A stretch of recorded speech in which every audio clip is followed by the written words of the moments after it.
such as criticism, comment, news reporting, scholarship, and research. Fair use is a use permitted by copyright statute that might otherwise be infringing. Non-profit, educational, or personal use tips the balance in favor of fair use.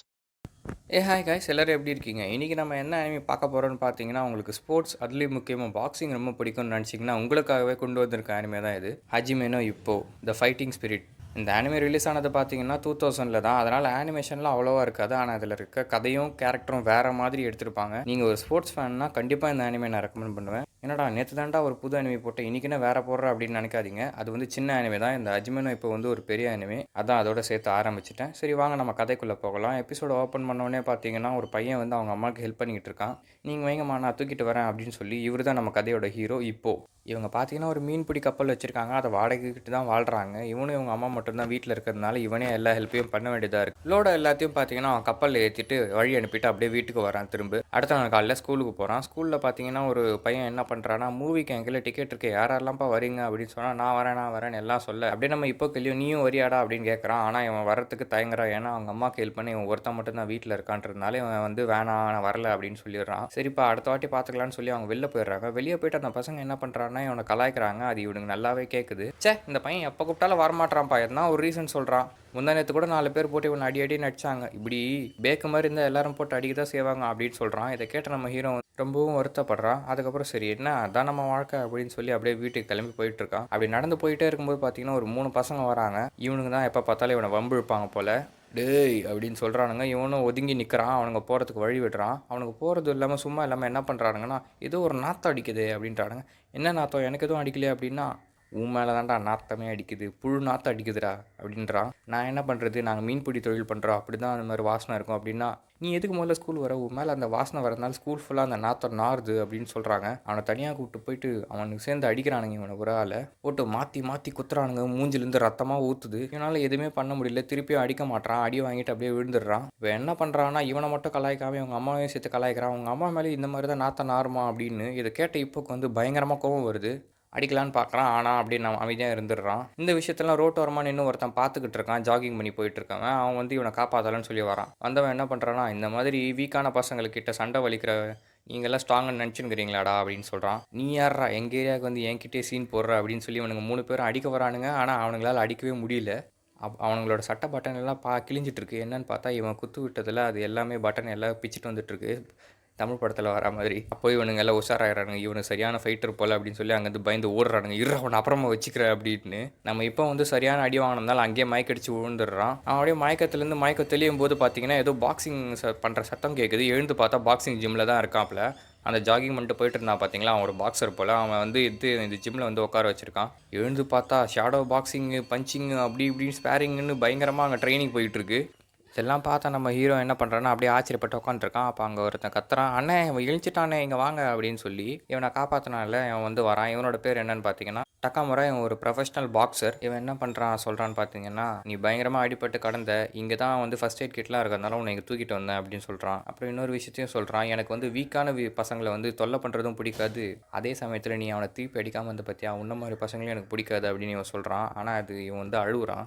சரி அழுவாத, இங்கே வா, நான் உனக்கு வந்து encourage பண்ணுற மாதிரி ஒன்று பண்ணுறேன் அப்படின்றான். ஒரு பேப்பரும் பெண்ணும் எடுத்து ஏதோ ஒன்று கிறுக்கி வந்து அதை சாண்ட் பேக்கில் ஒட்டுறான். இதுதான் உன்னை அடித்த பையன் நினச்சிக்கோ, இப்போ ஓங்கி ஒரு குத்து விடு பார்க்கலாம் அப்படின்னா, பார்த்தா அந்த மாதிரி தெரியலையே, டேய் சொல்கிறத மட்டும் செஞ்சு குத்து விட்றா அப்படின்றா. நம்ம ஈரும் சரி இப்படியா அப்படின்னு குத்துறான். டேய் குத்த சொன்ன என்னடா தடவுற, போயிட்டு நல்லா குத்துறாடு உதகிறான். வந்து ஓங்கி குத்துறான். அவன் வந்து இந்த மாதிரி தான் குத்தணும், இப்போ நான் சொல்கிறேன் அந்த டெக்னிக் யூஸ் பண்ணி குத்து அப்படின்னு சொல்கிறான். என்ன டெக்னிக் பார்த்தீங்கன்னா பாக்ஸிங்கில் யூஸ் பண்ணுறது தான். காலை வச்சு ஃபுட் ஒர்க் பண்ணி ஹிப்பை திருப்பி, அதாவது இடுப்பை திருப்பி ஷோல்டர் யூஸ் பண்ணி நல்லா ஓங்கி ஒரு பஞ்சு விட்டு பார்க்கலாம் அப்படின்றான். நம்ம ஹீரோவும் அதை அப்படியே ஃபாலோ பண்ணி ஒரு பஞ்சு விட்றான் பாருங்க.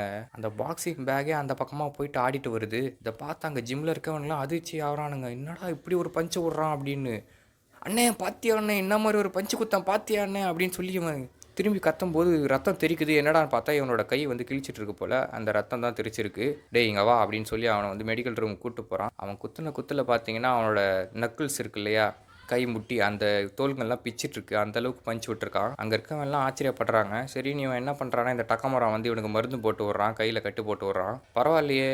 பார்க்க தான் வீக்கா இருக்கிற. ஆனா பயங்கரமா பஞ்ச் விட்றியே!" அப்படின்னு சொல்றான். "ஆனா இவ்வளோ ஸ்ட்ராங்கா வந்துட்டு ஏன்டா நீ சண்டை போட மாட்ற?" அப்படின்னா, "அப்படிலாம் இல்லண்ணே. நான் ஸ்ட்ராங்லாம் கிடையாது. நான் ரொம்ப வீக்கானவன். நான் இதுவரைக்கும் யாரு கூடயும் சண்டை போட்டதே இல்ல. நான் ஒரு மக்கு" அப்படின்னு அவனே அவன மட்டம் தட்டி சொல்லிக்கிறான். "சரி, சரி கவலைப்படாத.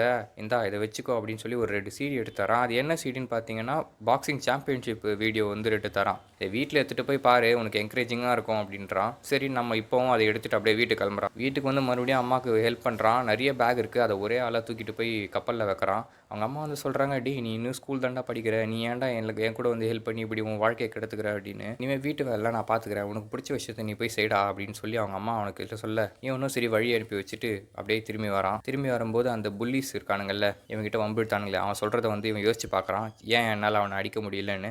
அப்பதான் அவனுக்கு அந்த சீடியோட ஞாபகம் வருது. சரின்னு உடனே வீட்டுக்கு போயிட்டு அத போட்டு பார்க்குறான். பாக்ஸிங் மேட்ச்னா எப்படி இருக்குன்னு உங்களுக்கு பொதுவாவே தெரியும். பயங்கரமா போய்க்கிட்டு இருக்கு. அத அப்படியே ஆச்சரியமா உட்காந்து பார்க்குறான். என்னடா இப்படி குத்துறானுங்க, அப்படி குத்துறானுங்க, அப்படி இப்படின்னு. அத அப்படியே மெய் மறந்து பார்த்துக்கிட்டே இருக்கான் அவன். அவன் என்ன நினைக்கிறான்னா, நம்மளால இப்படி ஸ்ட்ராங்கா ஆக முடியுமா? இப்படி ஸ்ட்ராங்கா இருந்தா எந்த மாதிரி ஒரு ஃபீல் இருக்கும் அப்படின்னு இவன் யோசிக்கிறான். அடுத்த நாள் காலையில ஸ்கூலுக்கு போகும்போது பார்த்தீங்கன்னா, அங்க பாக்ஸிங் மேகசின் ஒண்ணு விக்கிறாங்க. இருக்கிற கை காசெல்லாம் போட்டு அந்த மேகசின வாங்கி வந்து பார்க்குறான். ஸ்கூல்ல கிளாஸ் நடக்கும்போது அத வச்சு பார்த்துட்டு இருக்கான். டீச்சர் பார்த்துடுறாரு. அதையும் கண்டுக்காம அவன் அப்படியே பார்த்துட்டு இருக்கான். சரின்னு அப்படியே ஸ்கூல்ல முடிச்சுட்டு வீட்டுக்கு வரான். வீட்டுக்கு வந்தோடனே அவன் மறுபடியும் பாக்ஸிங் மேட்ச் பார்க்குறான். அது அவங்க அம்மா பார்த்து சிரிக்கிறாங்க. பரவாயில்ல பையன் பிடிச்சத செய்றான் அப்படின்னு. கிளாஸில் திருப்பியும் அடுத்த நாள் என்ன பண்ணுறானுங்கன்னா, பசங்கள்லாம் சேர்ந்து சும்மா ரெஸ்லிங் ஆடிட்டு இருக்கானுங்க WWE. இவன் உட்காந்து மேகசைன் படிச்சுட்டு இருக்கான். அப்போ அங்கே இருக்க பொண்ணுங்கள்லாம் என்ன சொல்கிறாங்கன்னா, "ஏன் இந்த பசங்கள்லாம் இந்த மாதிரி சண்டைனாலே இந்த மாதிரி பண்ணுறானுங்க? பாக்ஸிங்லாம் வந்து மட்டமான கேமு" அப்படின்றான். உடனே வந்து கத்துறான், "பாக்ஸிங்லாம் பயங்கரமான கேம். அதை மட்டும் தட்டாதீங்க" அப்படின்ட்டு.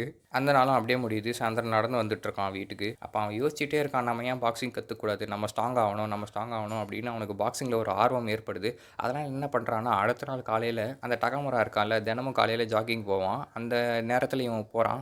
"ஏய் வந்துட்டியாடா? அந்த சீடியை திருப்பி கொடுக்க வந்திருக்கியா?" அப்படின்னு சொல்லி இவன் கேட்க, "ஆமாம்" அப்படின்னு சொல்லி அந்த சீடியும் இவன் கொடுக்குறான்.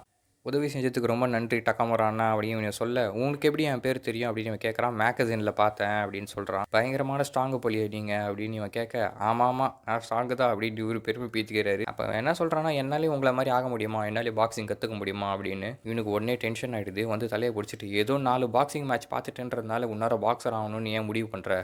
ஒன்றும் குழந்தை விளையாட்டுலாம் கிடையாதுடா இது. இது எவ்வளோ பெரிய விஷயம் தெரியுமா?" அப்படின்னு இவன் சொல்ல, "நான் சீரியஸாக தான் யோசிச்சு சொல்கிறேன். நான் ஒன்றும் விளையாட்டுக்கு சொல்லலை" அப்படின்னு நம்ம இப்போ சொல்கிறான். "உனக்கு இதோட சீரியஸ்னஸ் தெரியலன்னு நினைக்கிறேன். பாக்ஸிங் ஒன்றும் குழந்தைங்க விளையாடுற விளையாட்டு கிடையாது. இது எவ்வளோ பெரிய விஷயம் தெரியுமா? ஏதோ சாதாரணமாக வந்து பாக்ஸிங் கற்றுக்கணும்னு சொல்கிற, அதுக்கெல்லாம் நீ லாயக்கப்பட்டு வரமாட்ட. உன்னை கலாய்ச்சி அடிக்கிறவனுங்களே உன்னால் திருப்பி அடிக்க முடியல. உன்னாலாம் எப்பறம் பாக்ஸிங் கற்றுக்க முடியும்?" அப்படின்னு இவன் சொல்ல, "எனக்கும் அடிக்கணும்னு ஆசை தான். ஆனால் நான் வீக்காக இருக்கேன்" அப்படின்னு சொல்லி அவன் அழுவுறான். இதை பார்த்து அவனால் தாங்க முடியல போல. "சரி வா" அப்படின்னு சொல்லி அவனை கூட்டிகிட்டு போகிறான்.